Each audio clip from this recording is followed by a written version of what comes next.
ज्ञानाञ्जनशलाकया चक्षुरुन्मीलितं येन तस्मै श्रीगुरुवे नमः। नमो महावदन्याय कृष्ण प्रेम प्रदायते कृष्णाय कृष्ण चैतन्य नामने गौरतुषे नमः।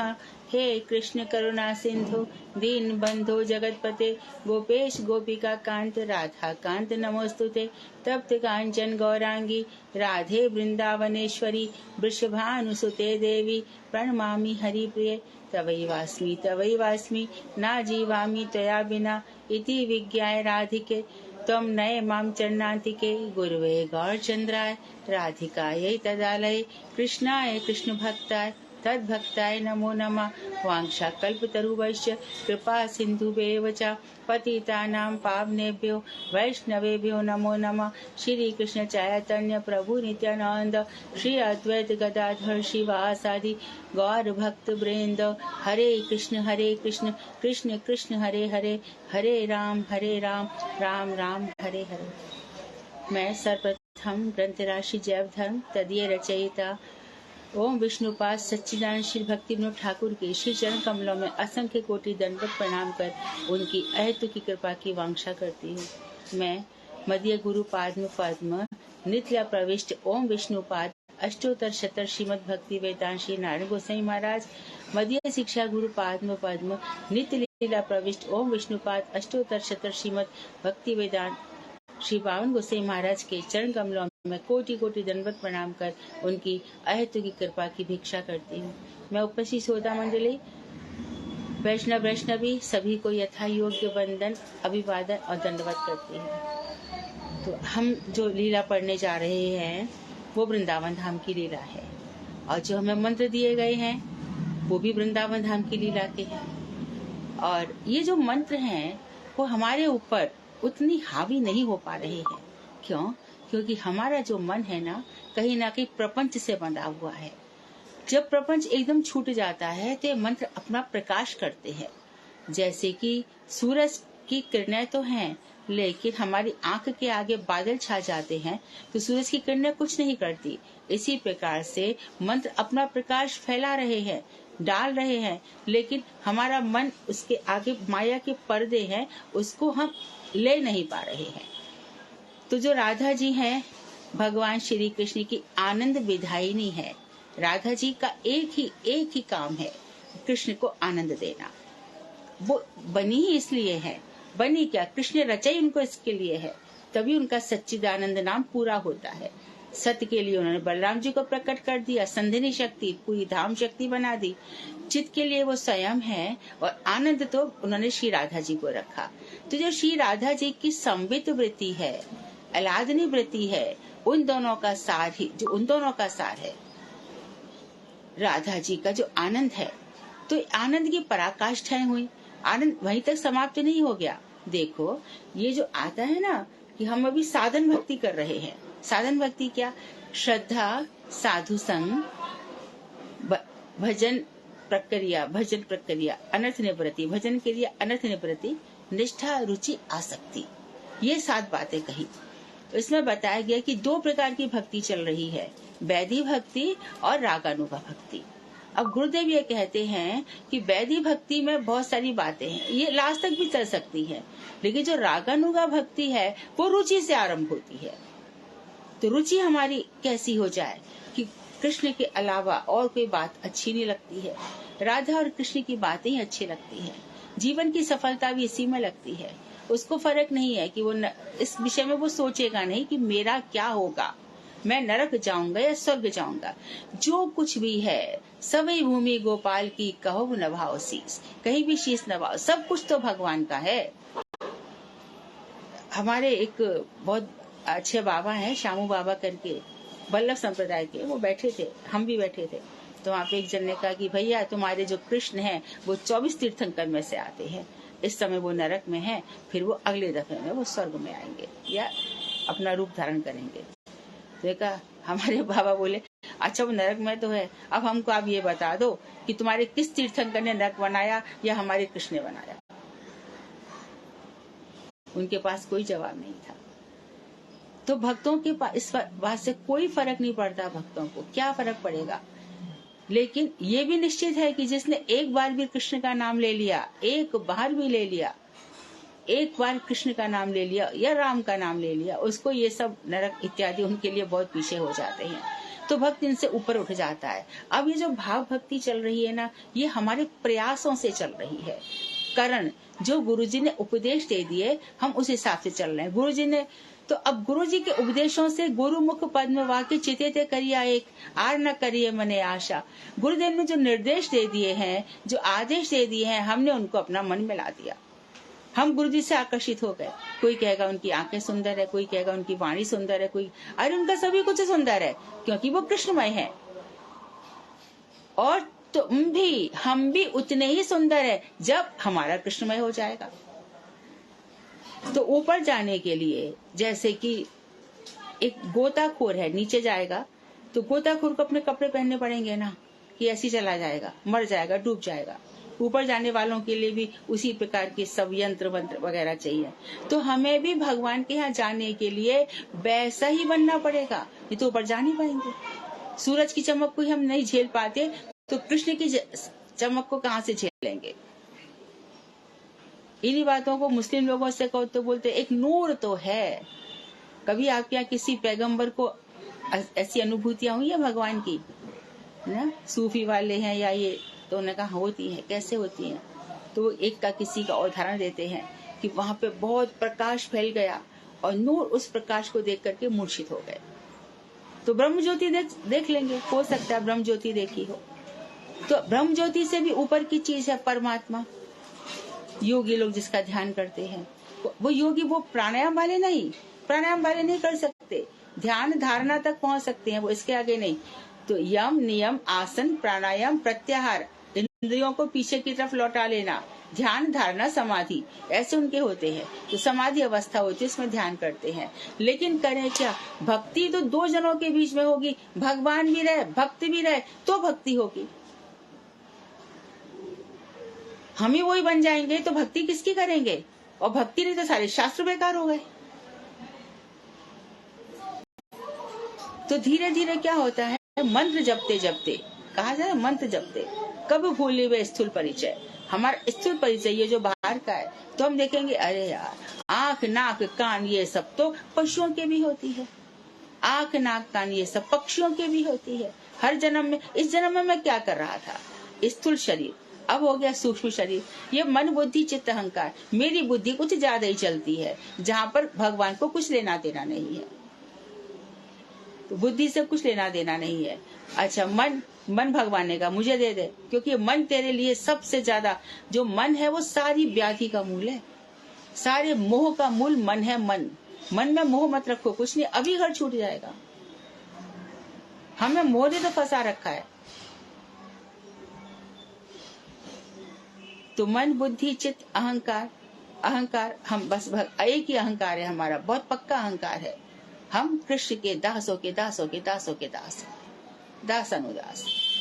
गुरुदेव तो अपने हर पत्र में लिखते हैं, त्रिदंडी भिक्षु, मैं भिक्षु हूँ, मैं अपने गुरु के चरणों का भिक्षु हूँ, मैं राधा जी के प्रेम का भिक्षु हूँ। ये अपना परिचय देते हैं। कितना दैन्य है, कितना दैन्य है।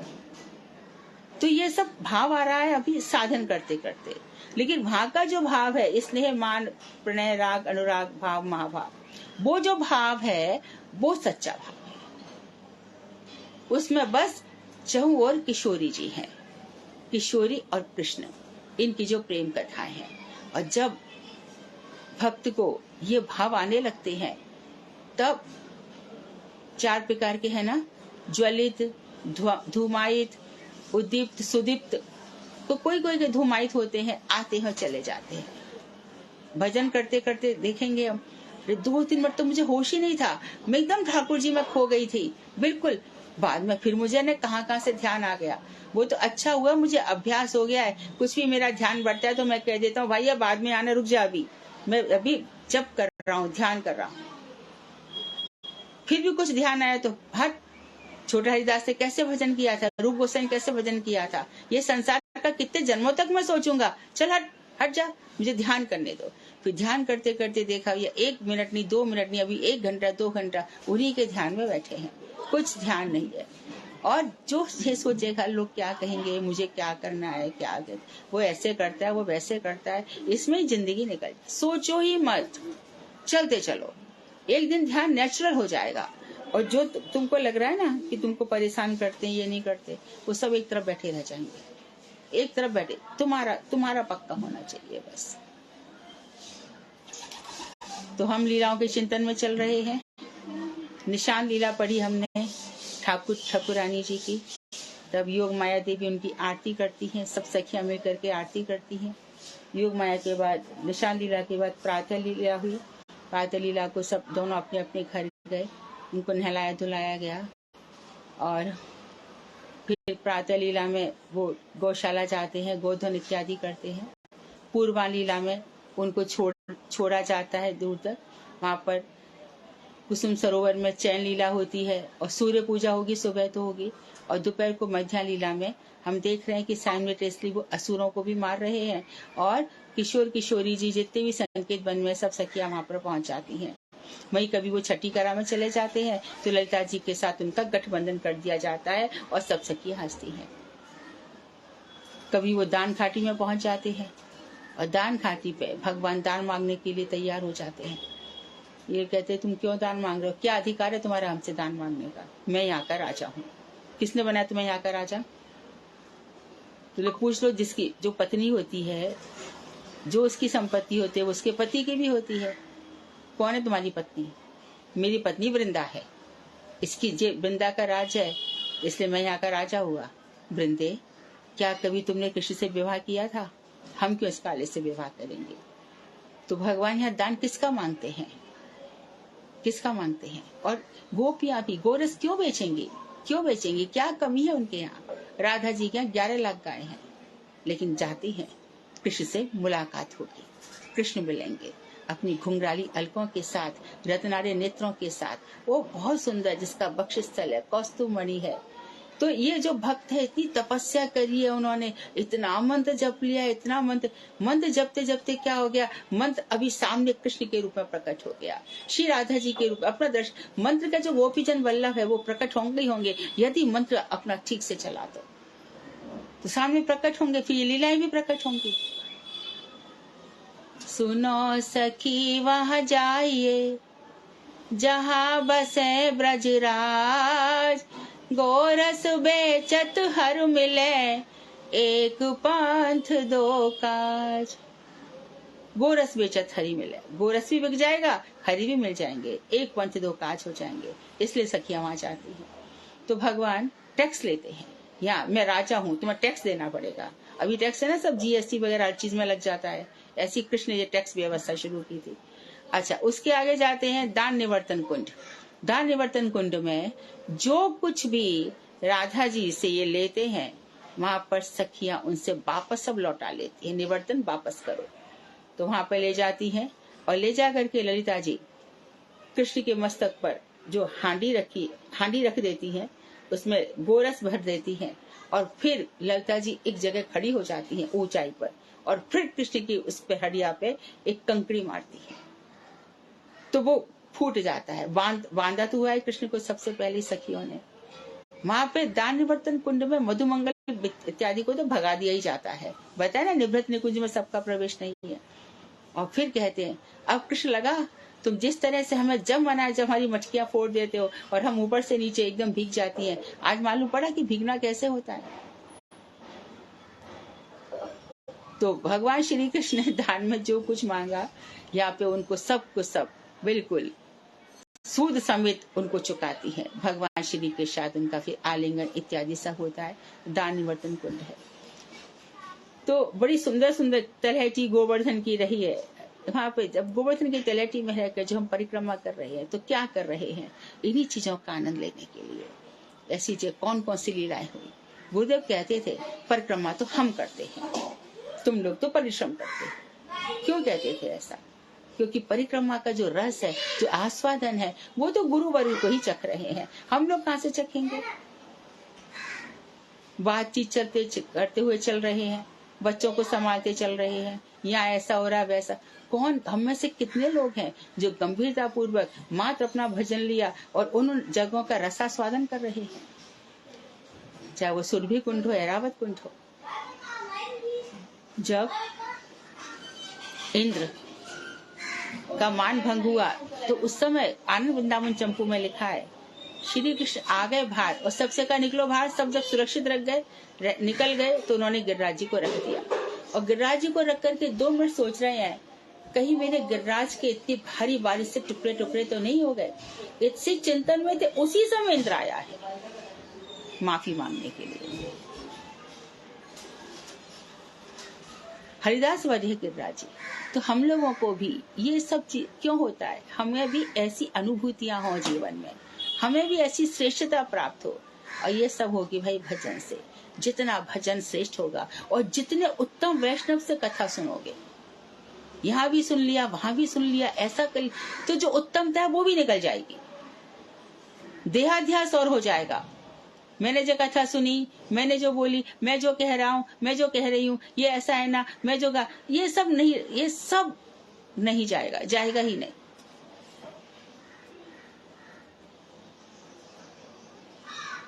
गीत भी सुनाओ तो भगवान कृष्ण की प्रसन्नता के लिए, जो कुछ भी हो कृष्ण की प्रसन्नता के लिए हो, तो देहाध्यास नहीं रहेगा। तो अभी कल जो हमने पढ़ा कि भगवान श्री कृष्ण उतने ही रूप धारण कर लेते हैं गोपियों के लिए, उतना ही रूप धारण कर लेते हैं। तो शिव जी ने प्रश्न पूछा कि माधुर्य लीला में कृष्ण ने ऐश्वर्य भाव क्यों दिखाया। तो यहाँ पर कह रहे हैं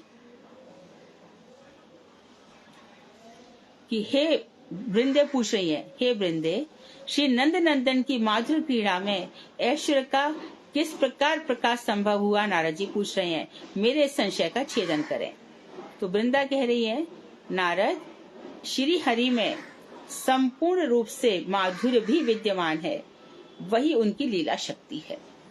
ये उनकी लीला शक्ति ऐसी है कि साइमल्टेनियसली ऐश्वर्य और माधुर्य दोनों है। श्री हरि उस माधुर लीला शक्ति के द्वारा ही पृथक रूप में गोप गोपियों के साथ क्रीड़ा करते हैं।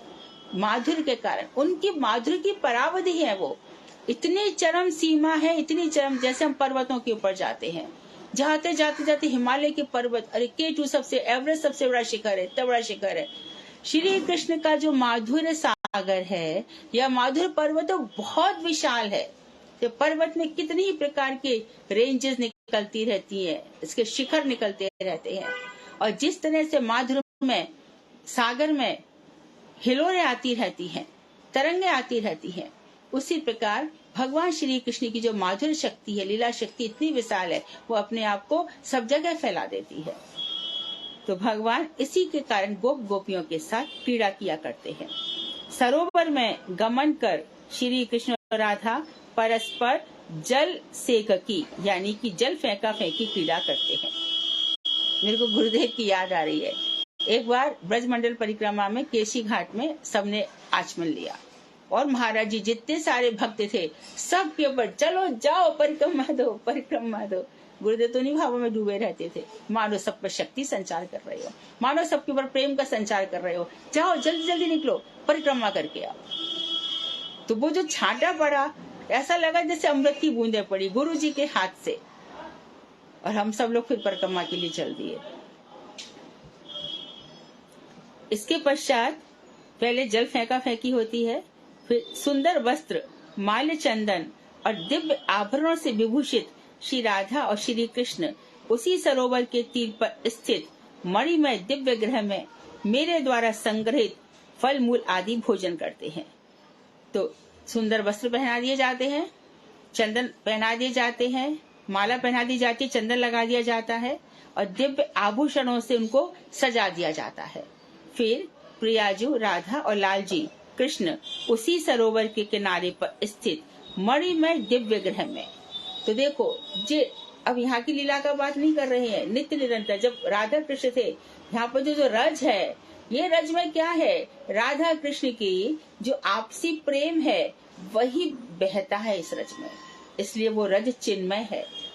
हम ये धाम जाओ, क्यों जाए धाम, इसलिए स्पर्श मिलता है उस रज का। उस रज में श्री कृष्ण के जो चरण चिन्ह है वो अंकित हो रहे हैं, चिन्हित हो रहे हैं, इसलिए उस धाम में जाना पड़ता है। तो श्री राधा कृष्ण उसी सरोवर के किनारे पर स्थित दिव्य ग्रह में मेरे द्वारा जो मैंने कलेक्शन करके रखे हुए हैं फल मूल आदि भोजन करते हैं। श्रीमती राधिका द्वारा परिवेष्टित होकर श्री कृष्ण ही पहले भोजन करते हैं। तो राधा जी सुंदर से परिवेशन करती हैं और भगवान उसको प्रसाद देते हैं। उसके बाद श्री कृष्ण फूलों से रचित शैया में चले जाते हैं। उस समय केवल 2-3 सखियां ही पान की बीड़ी व्यंजन यानी पान की बीड़ी और व्यंजन, पंखा से हवा करना और पाद संवाहन आदि द्वारा कृष्ण की सेवा करती हैं। 2-3 सखियां ही पान की बीड़ी ठाकुर जी को देती हैं और चमर डुलाती हैं, व्यजन सेवा, पंखा रखती हैं और चरण दबाकर श्री कृष्ण की सेवा करती हैं। श्री कृष्ण भी प्रेयसी श्रीमती राधिका का स्मरण करते हुए सखियों द्वारा सेवित होकर आनंद पूर्वक विश्राम करते हैं। भगवान श्री कृष्ण राधा जी के स्मरण में ही सो जाते हैं और सखियां उनके पैर दबा रही हैं और वो आनंद पूर्वक विश्राम करते हैं। श्री हरि के सो जाने पर श्रीमती राधिका भी सखियों के साथ बड़ी आनंदित होती है। तदंतर बड़े प्रेम से जब श्री कृष्ण सो जाते हैं तब कांत का जो उच्छिष्ट है, भगवान ने जो प्रसाद पाया है, उनका जूठा भोजन करती है। थोड़ा सा भोजन करते ही चकोरी जिस प्रकार चंद्रमा का मुख कमल दर्शन करने के लिए व्याकुल हो पड़ती है। यहाँ पर जो चकोरी है, चकोरी चितवत चांद को, तो ऐसी राधा जी का तो चकोरी जैसे चांद को दिन रात देखा करती है। चकोरी को चांद के अलावा कोई और कुछ देखना अच्छा नहीं लगता है। तो इसी प्रकार से राधा जी तो जिस प्रकार चकोरी चंद्रमा का दर्शन, मुख कमल दर्शन करने के लिए व्याकुल हो पड़ती है, श्रीमती राधिका भी ठीक उसी प्रकार अपने प्राण बल्लभ श्री कृष्ण का मुख कमल दर्शन करने के लिए व्याकुल होकर जहाँ श्री कृष्ण सोए थे उसी शय्यागृह में गमन करती हैं कि मैं सोते हुए श्री कृष्ण को देख तो लूं। तो उनकी आंखें दर्शन, क्योंकि माधुर्य इतना है ना, इतना अधिक सौंदर्य है, आंखों से इतना सौंदर्य बरसता है, उनकी बाहों से इतना सुंदर बरसता है, उनके जो बिंब फलाद्रोष्ट हैं उनसे इतना सुंदर बरसता है, उनके कानों से सुंदर बरसता है, उनके जो गाल है उसकी लालिमा से सौंदर्य बरसता है। वो करवट भी लेते हैं तो कमल की सुगंध और कमल की जो लालिमा है, उनके नील जो नवजल धर के समान उनका शरीर है, उसमें से यहाँ से लालिमा निकलती है, और ये जो भगवान की कांख है इसमें से लालिमा निकलती है, सब नीचे तलवों से लालिमा निकलती है। इतना सौंदर्य कि ये सब देखते रह जाते हैं। श्री मुषा दृशा भगवान श्री कृष्ण ने मानो कमलों से सारी के सारे सौंदर्य चुरा लिया है, सारी लालिमा को चुरा लिया है।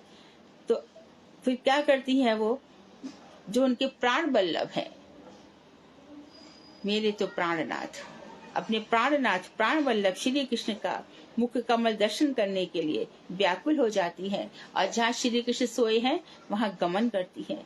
श्रीमती राधिका वहाँ पहुंचकर सखियों द्वारा निवेदित तांबुल राग द्वारा रचित प्राण वल्लभ का मुख पद्म एक टक से निहारने लगती हैं। तो सखियों ने जो निवेदित किया है तांबुल पान, उसका मुख कमल को एक टक निहारने लगती हैं, एक निगाह से देखने लगती है।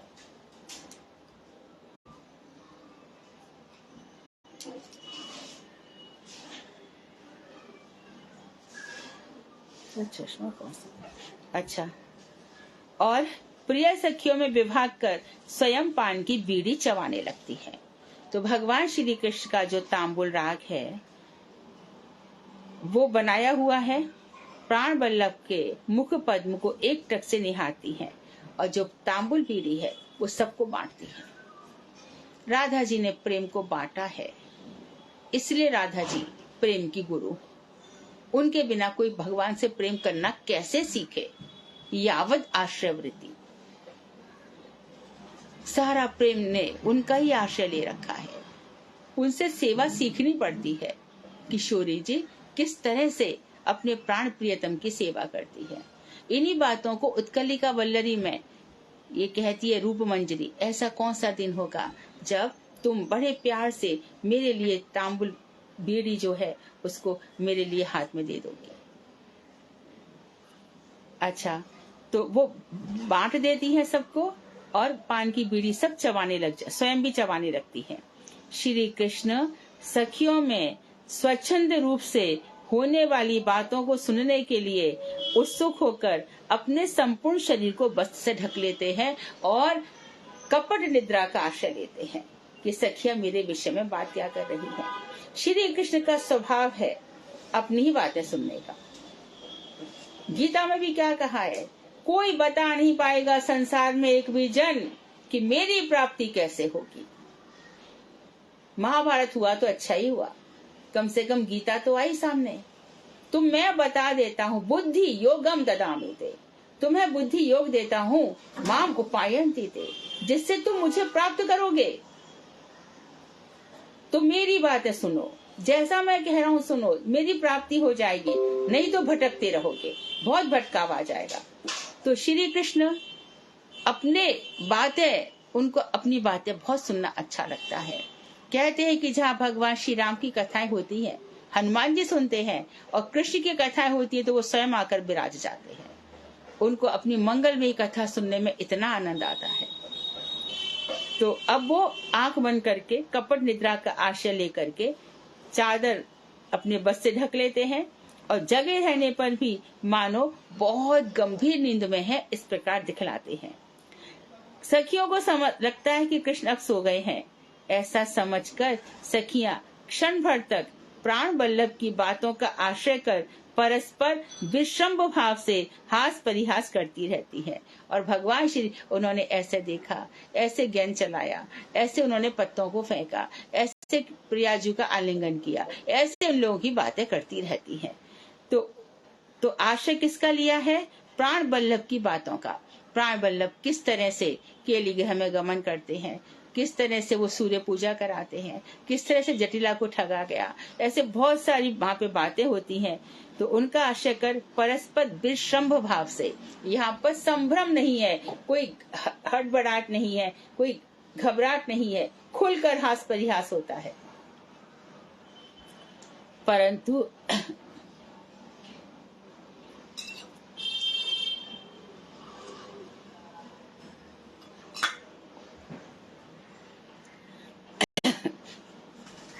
किसी प्रकार यह जानकर कि कृष्ण वास्तव में कपट निद्रा में सो रहे हैं, वास्तव में नहीं सो रहे हैं, ये कपट निद्रा चल रही है, तो लज्जा से जीभ काट लेती है। ऐसे ये क्या हो गया, हम तो कुछ भी बोल रही थी। जीभ काटकर परस्पर एक दूसरे की ओर एक टक से देखती हुई हक्की बक्की सी रह जाती है। हम तो इन्हीं की बात है, कहाँ तुमको दिन भर सुनाते रहते, तुम ऐसे वैसे हो, और अब हम इनकी प्रेम की चर्चा ही कर रहे हैं। तो हक्की बक्की सी रह जाती हैं, कुछ समय तक कुछ बोल भी नहीं पाती। क्षण भर के बाद ही वे कृष्ण के अंगों से चादर को खींच लेती हैं। हाँ, खूब सो रहे हो, ऐसे करके उनसे कहती है, और ऐसा कहकर कृष्ण को हंसाती है और स्वयं भी हंसने लगती है। हे मुनि श्रेष्ठ, इस प्रकार राधा कृष्ण सखियों के साथ नाना प्रकार से हास परिहास पूर्वक क्रीड़ा कर कुछ समय के लिए निद्रा सुख भोग करते हैं, कुछ समय के लिए सो भी जाते हैं। तो देखो, नारद, सनक सनत सनत कुमार, शंकर जी इत्यादि, इन सब के अंदर गोपी भाव की लालसा इसीलिए है कि भगवान श्री कृष्ण इनके साथ इस प्रकार से राग प्रपंच कर सकते हैं, रागात्मिका खेल खेल सकते हैं। इसके बाद सखियों के साथ विस्तृत दिव्य आसन पर प्रसन्नचित होकर बैठते हैं और परस्पर हार, परिच्छेद, आभूषण, चुंबन और आलिंगन की बाजी रखकर प्रेम पूर्ण परिहास आलाप करते करते पाशा क्रीड़ा खेलने लगते हैं। अब इनका पाशा क्रीड़ा होता है। तुम हारोगे तो तुम्हें आलिंगन देना होगा। राधा जी को रखती है। इनके फिर आलिंगन, चुंबन, मुक्ताचर्य इत्यादि हम ग्रंथों में पढ़ते हैं। ये संसार तो हम लोग इतना तो हम समझ ही गए कि ये संसार की बेवकूफियां नहीं है, चिन्मय रस है, आनंद की पराकाष्ठा है। आग की पराकाष्ठा में ये दोनों एकदम अम्बुवत हैं, जलधर के समान है। इनको क्या कोई ऐसा कोई भौतिक थोड़ी है इनके, ये जो भौतिक यहाँ पर पंचभूत है वो उनके थोड़ी है ये सब अनुभव करेंगे। इनकी अनुभूतियां तो एकदम रसमयी है, रसी रस है उसमें।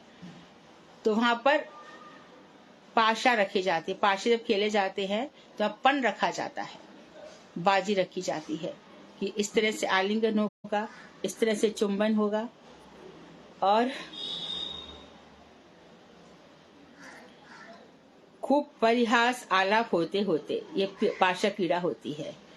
कृष्ण की क्रीड़ा में पराजित होने पर भी मैंने ही जीता है।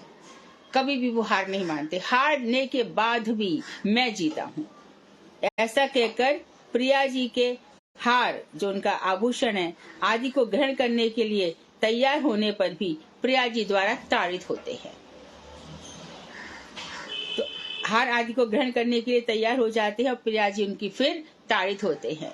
तो कुरुक्षेत्र में भी जब भगवान मिले तब कहते हैं तुम लोग मेरा ताड़न क्यों नहीं करती हो, दे दे गुलचा लाल किए ऐसे करके, क्यों नहीं मेरे को मारती हो, क्यों नहीं मेरे दंत क्षत करती हो, क्यों नहीं। तो सब सखिया उनको झूठे ही जीत लगाओगे, ताड़ित होते हैं। हे नारद, श्रीमती राधिका द्वारा ताड़ित होने पर कृष्ण उदास होकर उस स्थान से चले जाने की भांति उद्यम प्रकाश करते। अच्छा तुम लोग मारते हो, ऐसा दिखाते हैं कि मैं इस स्थान से चला जाऊंगा, अब मैं नहीं रखूंगा। और कहते हैं देवी यदि सचमुच तुमने जीता है तो हारने पर भी मैं तुम्हें चुम्बन आदि प्रदान करूंगा। ये भगवान की चतुराई है। इस प्रकार जो मैंने पहले ही दाव पर रखा है वह तुम ग्रहण करो ऐसा कहकर श्री कृष्ण श्रीमती राधिका का चुम्बन आदि करते हैं। तो समय बाजी लगाई जाती है कि यदि राधिका जी हार गई तो उनको श्री कृष्ण का चुम्बन करना पड़ेगा। लेकिन यहाँ पर श्री कृष्ण हार जाते हैं तो कहते हैं कि मैं जीता हूं तो भी राधा को करना पड़ेगा, तो भी करना पड़ेगा, नहीं तो नहीं करेंगे, ऐसा हो जाता है। तो इस प्रकार जो मैंने पहली दाव पर रखा है वह तुम ग्रहण करो ऐसा कहकर श्री कृष्ण श्रीमती राधिका का चुम्बन आदि करते हैं।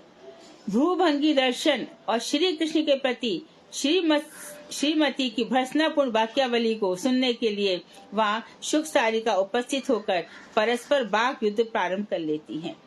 भ्रूभंगी दर्शन, दोनों की कैसे भौएं चल रही हैं, है ना, प्रेम हो रहा है, ताड़न हो रहा है, भर्सन हो रहा है। और श्री कृष्ण के प्रति श्री कृष्ण की कैसे कृष्ण के लिए भर्सना कर देती, हटो यहाँ से। तो ये सब देखने के लिए और क्या क्या वहाँ पर वाक्य बोले जा रहे हैं उसको सुनने के लिए शुक सारिका उपस्थित हो जाती है। शुक सारिका भी तो कुछ कम नहीं है। शुक कहेगा कि श्री कृष्ण देखो मेरे कितने सुंदर है, मदन मोहन है। तो सारिका कहेगी ये मदन मोहन जब तक है जब तक ही राधा साथ में है, ये कहेगा मदन मोहन है, ऐसे बोलेंगे। देखो श्री कृष्ण का मुकुट कितना सुंदर लग रहा है। तो कहेंगी सारिका काय का मुकुट, देख सारा मुकुट मेरी राधा जी की तरफ ही झुका जा रहा है। तो श्री कृष्ण ने जो कुछ भी जीता है, जो कुछ भी प्राप्त किया है, सब राधा जी के कारण है। ऐसी उन दोनों में वार्तालाप होता है, परस्पर वाक युद्ध। इस प्रकार से वाक युद्ध आरंभ होता है कि मेरी राधा बड़ी और मेरे कृष्ण बड़े। श्री राधा कृष्ण सुख सारिका का परस्पर वाक युद्ध श्रवण कर घर जाने के लिए वहां से बाहर निकल जाते हैं। श्रीमती राधिका भी सखियों के साथ सूर्य पूजा के लिए यानी शाम के समय सूर्य मंदिर में चली जाती हैं। श्री कृष्ण कुछ ही दूर जाकर लौट पड़ते हैं और पुजारी जाकर क्या वेश धारण कर लेते हैं, पुजारी ब्राह्मण का वेश धारण कर सूर्य मंदिर में उपस्थित हो जाते हैं। श्रीमती जी की सखियां श्री कृष्ण को पुजारी समझकर सूर्य पूजा करा देने का आग्रह करती हैं और कृष्ण भी परिहासपूर्ण कल्पित ऐसे वेद मंत्र जिसमें सूर्य की पूजा तो नहीं होगी, सूर्य की पूजा होगी ओम विश्वानि देव सवितर दुरितानि परासुभ, ऐसे करते हैं ना। लेकिन वो सारी पूजा कैसे मंत्र बुलवाएंगे कि सारी की सारी जो अर्घ इत्यादि है वो उनके चरणों में ही जाएगा। तो कल्पित वेद मंत्रों द्वारा सूर्य की पूजा कराने लगते हैं। बुद्धिमती सखियां कल्पित वेद मंत्रों को सुनते ही झट ऐसा समझ लेती है कि ये और कोई नहीं है बल्कि ये राधा के विरह से व्याकुल कांत श्री कृष्ण ही हैं। तो जो उनको मंत्र सुनती कि ऐसे मंत्र तो कभी सुने नहीं, और उसमें खुद का ही नाम लेते, राधा कांत ऐसे से नाम लेते, तो सूर्य को कौन राधा कांत कहेगा? अरे ये आ गया, ये राधा का विरह एक क्षण के लिए भी नहीं सहन कर सकते हैं, तो बस सखियों के लिए उत्सव हो जाता है। ऐसा जान लेने पर सारी सखियां प्रेमानंद सागर में निमज्जित हो जाती हैं, सब आनंद सागर में डूब जाती हैं। उस समय उन्हें अपने और पराये का ज्ञान नहीं रहता। मुने इस प्रकार विविध प्रकार के बिहार में 2.5 प्रहर का समय व्यतीत कर सखियां अपने अपने घर को लौट आती हैं, और कृष्ण भी ब्रज में गायों की ओर चले जाते हैं, गायों की ओर चले जाते हैं। तो अब कह रहे हैं, हे नारद, अपराह्न लीला कैसी होती है? तो ये पूर्वांश पढ़ ली, मध्याह्न समझ लिया, श्री कृष्ण गायों की ओर आ गए, और अपराह्न से पहले ही सखियां निकल जाती हैं। अब अपराह्न में यानी कि 9 से 12 हो गया, 12 से 3:30, क्योंकि अपराह्न लीला ज्यादा होती है। जो मध्याह्न लीला है वो सबसे लंबी है, 4.5 घंटे की। मध्याह्न लीला के बाद अब अपराह्न लीला, इसको भी बता दीजिए। गोस्वामी कह रहे हैं कि हे नारद, कृष्ण सखाओं के साथ मिलित होकर चारों ओर से गायों को एकत्र करते हैं। जहाँ जहाँ इतनी सारी गायें हैं, उन गायों को इकट्ठा किया जाता है, और बेड़ू और ब्रजवासियों को मुरली ध्वनि द्वारा आकर्षण कर अब ब्रज को लौटते हैं। तो पहले कौन लौट गया? सारी गोपियां लौट गई, सूर्य पूजा इत्यादि भी हो गई। अब अपराह्न हो गया। अपराह्न में गायों को सब बुलाया जाता है वंशी से, सारे सखा यहाँ वहां से आवाज दे करके गाय आ जाती है, और फिर ये लोग गायों को, ब्रजवासियों को भी, जो ग्वाल वाल है इत्यादि सब इकट्ठे हो जाते हैं। अब ये लोग ब्रज की ओर लौटते हैं। इसके बाद नंद आदि सभी ब्रजवासी श्री हरि की बेणी ध्वनि सुनकर तथा आकाश पथ में गोधूलि को परिव्याप्त होते देखकर ऐसा समझ जाते हैं कि कृष्ण गोचारण से लौट रहे हैं। तो यही वही हो गया। बरहा पीड़म नटवर वपु करने कारम विभ्रत वासक कनक कपीशम वैजंती चमाला रंध्रान बेनो रदर सुदया पूजन गोप वृंदई वृंदारण्यम सपद रमणम प्राविशत गीत कीर्ति। अपने चरणों से अंकित पृथ्वी पर घुस जाते हैं, प्रवेश करते हैं। तो वहाँ बहुत सुंदर आवाज बंशी की ध्वनि बजती है, तो ब्रजवासी समझ लेते हैं कि अब कन्हैया लौट रहा है। इस बेला को क्या कहते हैं? गोधूली बेला। जो पूरे जैसे सुबह की प्रातः बेला, मंगल बेला सर्वश्रेष्ठ होती है, उसी प्रकार गोधूली बेला भी सर्वश्रेष्ठ होती है। पहले जब विवाह होता था तो शाम के समय 5 से 7 में या 5 से 6 के बीच में जो विवाह होता था उसको कहते थे गोधूली बेला में, अमृत बेला है ये। तो कृष्ण आ रहे हैं वहां पर, गायों के पदों से उड़ी हुई धूल आकाश में उड़ रही है, तो सब समझ जाते हैं कि कृष्ण के आने का समय हो गया।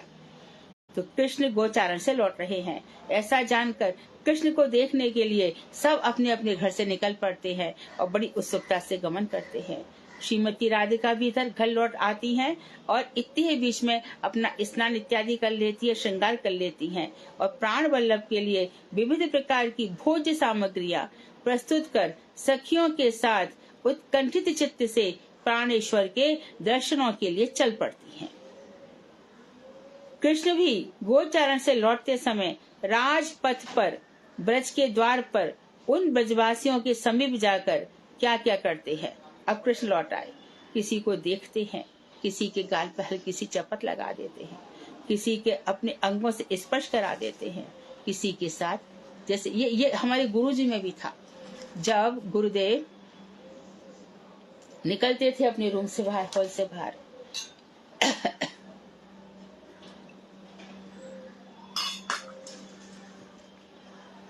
जब लौट के निकलते हैं तो वहां लाइन खड़ी रहती थी। तो महाराज जी किसी को देख के मुस्कुराते थे, किसी के ऊपर मालाएं पहने रहते थे, अपनी माला डाल देते थे। किसी को तुम ठीक तो हो ना, अरे तुम कब आई, हमने तो देखा नहीं, अभी आए हो, अच्छा ठीक तो हो ना। तो ऐसे कर करके, तो ऐसी भगवान श्री कृष्ण किसी के पास जाते हैं, किसी को देखते हैं, किसी को अपने अंगों की स्पर्श द्वारा और किसी से मधुर वार्तालाप करते हैं। तो किसी की मधुर मधुर मुस्कान भरी स्नेह भरी चितवन द्वारा मधुर मधुर मुस्कान भरी अनोखी चितवन प्रेम से भरी चितवन द्वारा गोप वृद्धाओं को कायिक और वाचिक नमस्कार द्वारा, और जो गोप वृद्धाएं हैं किसी को ऐसे करते थे नमस्कार कायिक, और कभी नमस्ते प्रणाम ऐसे भगवान करते थे। जो वृद्धा माताएं हैं, श्री कृष्ण से सीखा जाए किसका कैसे सम्मान करना चाहिए। कभी कभी आंख झुका के सम्मान कर देते हैं, कभी थोड़ी सी आंख की पलक झपका देते हैं, तो इस प्रकार से अपनी भावना व्यक्त कर देते हैं। तो किसी को कायिक शरीर से नमस्कार करते हैं, झुक करके ऐसे करेंगे, किसी को वाचिक नमस्ते प्रणाम। श्री नंद यशोदा और रोहिणी को तो वो साष्टांग दंडवत करते हैं, जाते उनके सामने लौट जाते हैं साष्टांग दंडवत प्रणाम द्वारा, और प्रियाओं को मधुर कटाक्ष सूचित विनय द्वारा सम्मान और आनंद प्रदान करते हैं। और प्रियाओं को तो बस तिरछी निगाहों से देखते हैं, मुस्कुरा जाते हैं, और इस तरह से उनका जो कटाक्ष भर होता है। इसीलिए हमारे यहाँ पर क्या करते हैं, भगवान को अपने बाएं हाथ में रखकर हम लोग लेट करके या पंचांग प्रणाम करते हैं। क्यों रखते हैं? क्योंकि भगवान सामने तो भक्तों को बहुत कम देखते हैं, सामने तो इंद्र आदि को देखते तो उसकी पूजा करते बराबर, और इधर देखते तो कटाक्ष से देख लेते अपने भक्तों को, आपका कृपा कटाक्ष प्राप्त हो।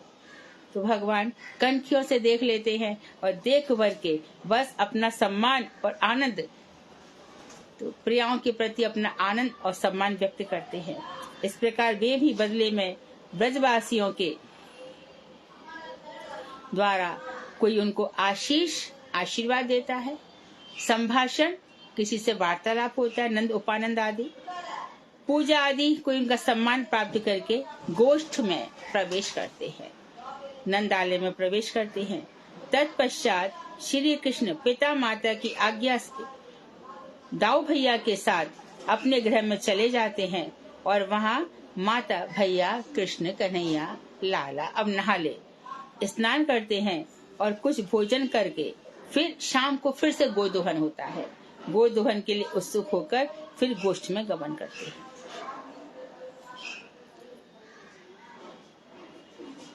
ये हो गया, अब प्राण लीला हो गई।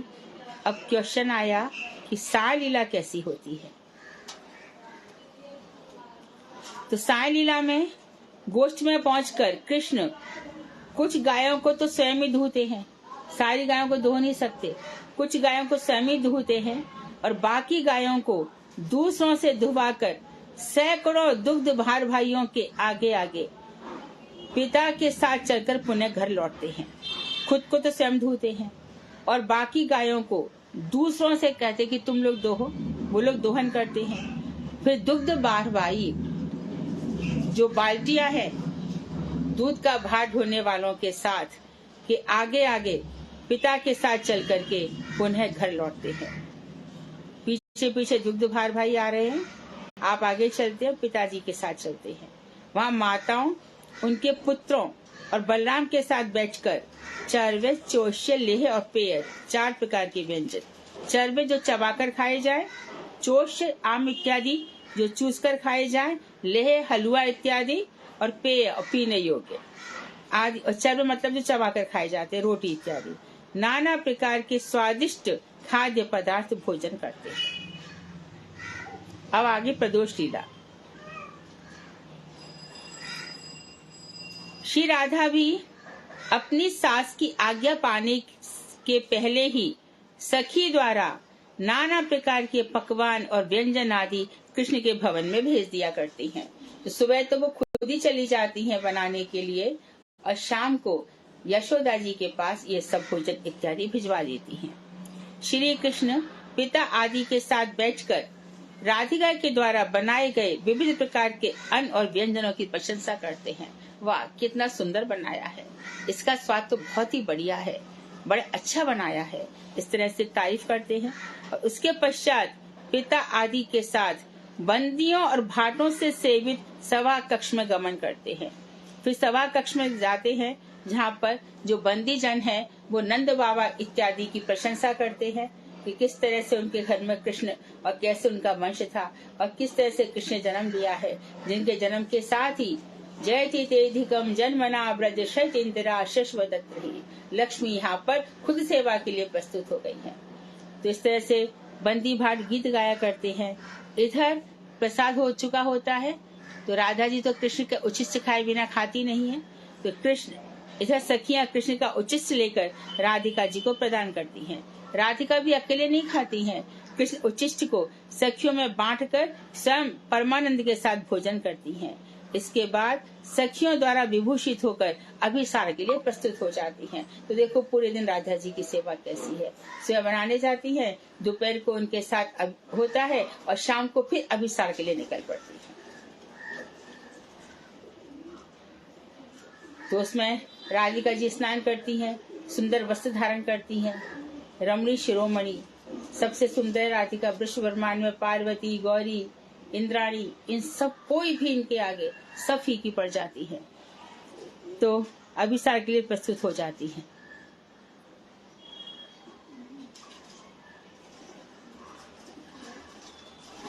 तो प्रदोष लीला का गोस्वामी ने उत्तर दिया।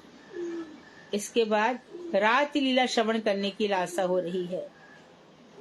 तो गोस्वामी कह रहे हैं कि देखो, वृंदा देवी ने कहा उस समय इस स्थान से किसी सखी को राधिका के समीप भेजती हैं। उसी समय इस स्थान से किसी सखी को राधिका के समीप भेजती हैं। उस सखी के संकेत अनुसार श्रीमती राधिका उस दिन शुक्ल या कृष्ण जो भी पक्ष होता है उसी के अनुसार सफेद या काले वस्त्र पहनकर सखी के साथ यमुना के निकट कल्प वृक्ष युक्त निकुंज के भीतर दिव्य रत्नमय गृह में पधारती है। तो अब शुक्ल पक्ष होता है, उसके हिसाब से देखे जाते हैं कौन सा कपड़ा पहनाया जाए जिससे कि उनको गुरुजन देख ना सके कि राधिका कहाँ चल पड़ी। अभिसार के लिए जाती है तो एक बार सखियों ने उनको काली साड़ी पहनाई, देखा कि चंद्रमा शुक्ल पक्ष में इतना ज्यादा चमक रहा है तो काली साड़ी उतार दी। फिर उनको नीली साड़ी पहनाई गई कि कम से कम वो देखे नहीं, है ना। हम लोग अक्सर ये गीत गोविंद का पद सुनाते हैं। कभी कभी तो कृष्ण उनसे मिलने आ जाते हैं, फिर कभी कभी वो किसी और सखी के पास चले जाते हैं। उस समय राधा जी को जितना विरह होता है वही विरह हमारा प्राण है।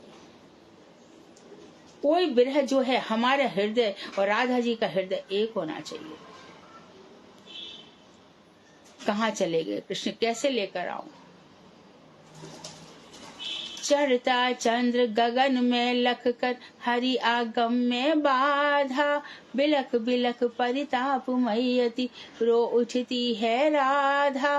बीत रहा संकेत समय पर बेन कुंज में आए, विफल रूप नव यौवन मेरा जो न उन्हें ये भाए। ऐसे रूप यौवन से क्या लाभ जो वो मुझे छोड़कर किसी और के प्रति आकर्षित हो जाते हैं, जबकि राधा स्वयं चाहती हैं सभी सखियों के साथ भगवान का रमण हो, लेकिन रस को और बढ़ाने के लिए वो ऐसे भाव व्यक्त करती हैं।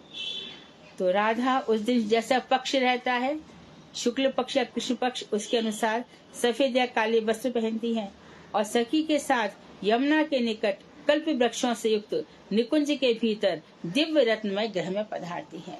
गोवर्धन में आप लोग गए हो, रत्न वेदी देखा है, यही दिव्य रत्न वेदी में यहाँ पर पधारते हैं।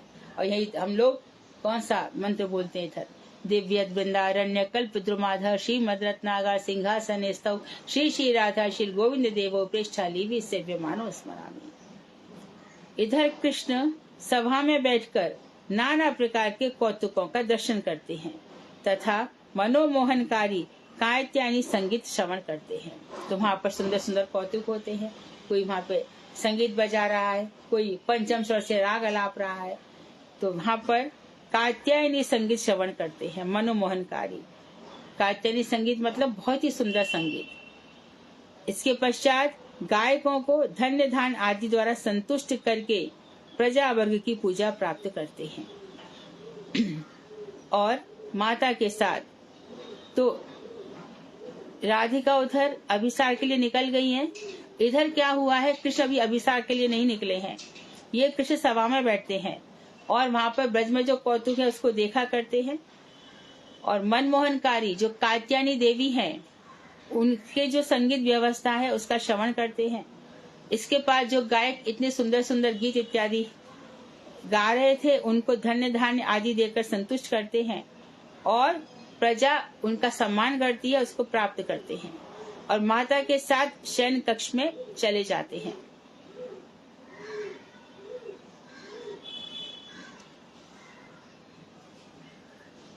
यशोदा कृष्ण को सुलाकर जब चली जाती हैं तब कृष्ण आगे तो बैठ सोचती है यशोदा दी कृष्ण सो गया है, और हमारे कृष्ण क्या करते हैं, चुपचाप घर से बाहर निकल जाते हैं और सबकी दृष्टि से छिपकर संकेत गृह में कांता के साथ मिलन करते हैं। तो इधर वो लोग तैयार होकर निकले, इधर ने सभा इत्यादि के सब काम संपन्न किए, यशोदा जी ने सुलाया और ये निकल जाते हैं और सबकी दृष्टि से छिपकर संकेत गृह में कांता के साथ मिलते हैं। वहां पर दोनों मिलित होकर वन श्रेणी में क्रीड़ा करते हैं। वन श्रेणी मतलब एक के बाद श्रेणी, एक के बाद एक वन है, उनमें विहार करते हैं। सखियों के नाच गाने आदि विविध विहार द्वारा रासलीला में प्राय 2.5 प्रहर बीत जाने पर दोनों सोने के लिए अलक्षित रूप में कुंज के भीतर प्रवेश करते हैं। कोई देख नहीं पाता, दोनों कुंज में चले जाते हैं। राधा और कृष्ण कुंज में प्रवेश कर निर्जन में फूलों से बनी मनोहर, तो यहाँ पे वृंदा देवी बहुत बड़ा काम करती हैं। यहाँ पर वो पुष्प शैया रचती हैं, केली शैया पर शयन करते हैं। अंतरंग सखियां उनकी सेवा करती हैं। जिनका कुंजों में प्रवेश है वो इसमें चली जाती है।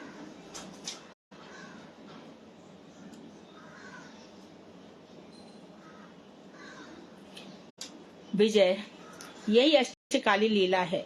इसमें सब प्रकार के रसों की सामग्रियां विद्यमान हैं। मैंने पहले जितने प्रकार के रसों का उल्लेख किया था वे समस्त रस ब्रज लीला में हैं, वो सब इस लीला में है। यथा स्थान ठीक स्थान, यथा काल ठीक समय, जैसे आदेश और यथा संबंध, यह सब समझकर तुम अपना सेवा कार्य करते रहो। तो यथा काल कौन से समय में कौन सी लीला हो सकती है, क्या आदेश मिले हैं और किस संबंध से कैसे जाना है, सोच समझ करके तुम अपना सेवा कार्य करो।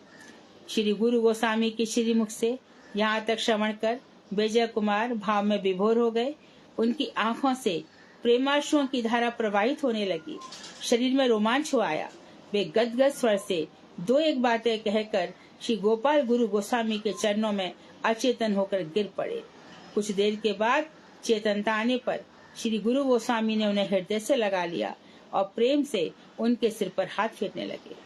श्री गुरु गोस्वामी के नेत्रों से भी अश्रुधारा प्रवाहित होने लगी। इसके पश्चात रात अधिक हो गई है, यह जानकर श्री गुरु गोस्वामी के श्री चरणों में दंडवत प्रणाम कर धीरे धीरे अपने अपने वास स्थान को लौट गए। अब उनके हृदय में दिन रात ये रस कथा उदित होने लगी। वांछा कल्पतरुवैश्य कृपा सिंधुवेव च पतितानां पावनेभ्यो वैष्णवेभ्यो नमो नमः। तो इस तरह से हमारे 48 अध्याय समाप्त हुए और अब हम लीला में प्रवेश कैसे हो सकता है, तो धीरे धीरे ये और भी सुंदर आ रहा है, क्योंकि अब तक तो प्रिया प्रियतम की कथाएं चल रही थी। अब हमारे विषय में कि हमारे हृदय में ये कैसे प्रकट होगा, क्या क्या प्रवेश का उपाय है, ये सब इसमें बताया जाएगा। इसलिए ये वाला जो चैप्टर है वो बहुत ही सुंदर है, क्योंकि इसमें हमें आदेश दिया जाएगा कि कैसे प्रवेश किया जा सकता है। तो हम लोग कल इसका विचार करेंगे और जो चैप्टर गया है 48वां, उस पर प्रश्न उत्तर कौन तैयार, भारती तुम प्रश्न बनाओगी? हरे कृष्णा दीदी, दंडवत प्रणाम। हाँ दीदी मैं तो ये सोच रही हूँ इसमें प्रश्न। हाँ जी दीदी, कोशिश करूंगी। समय लगेगा? हाँ जी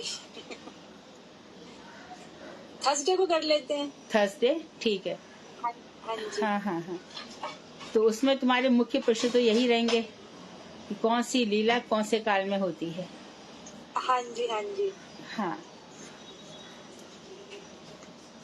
तो कल हम 39वां अध्याय को पढ़ेंगे।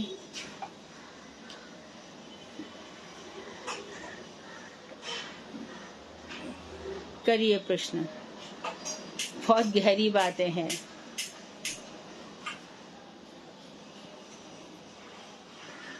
इससे अधिक पढ़ने के लिए कुछ भी नहीं है। इससे अधिक मंत्र में और क्या प्राप्त कर सकते हैं। इसी की प्राप्ति हमारी हो, यही बस गुरु परंपरा से हमारी प्रार्थना है।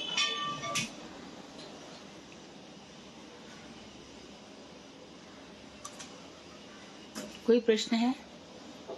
हरे कृष्णा दीदी, दंडवत प्रणाम। हाँ रूबी। हाँ दीदी, मैं ये समझना चाह रही थी कि जैसे सुबह में जो कृष्ण आते हैं, बंसी बजाते हैं, गाय वगैरह सब खाना खिलाते हैं वो, और शाम में गोधन लीला जो आपने बोला, जब गायों को चरा के वापस आते हैं, ये दो प्रकार की लीला है ना दीदी? सुबह तो ब्रज में ही है, प्रातः काल उठते गौशाला में जाते हैं, वहाँ गो दोहन करते हैं, है ना, दूध इत्यादि दोहन किया जाता है। गो दोहन कहते हैं। और हाँ। जो शाम को आकर के फिर से गो दोहन दोनों समय मिलता है। हाँ, दोनों समय गो दोहन है।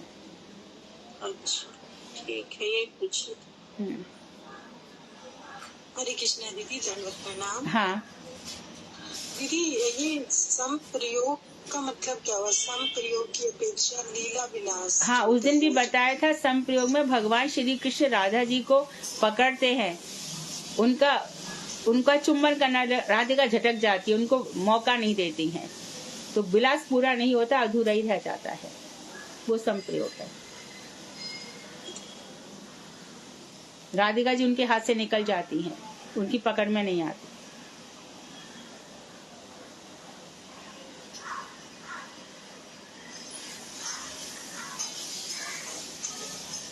हरे कृष्णा।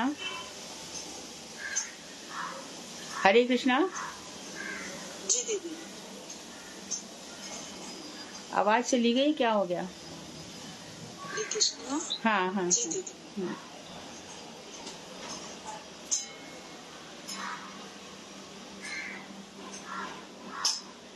तो आज विश्राम करते।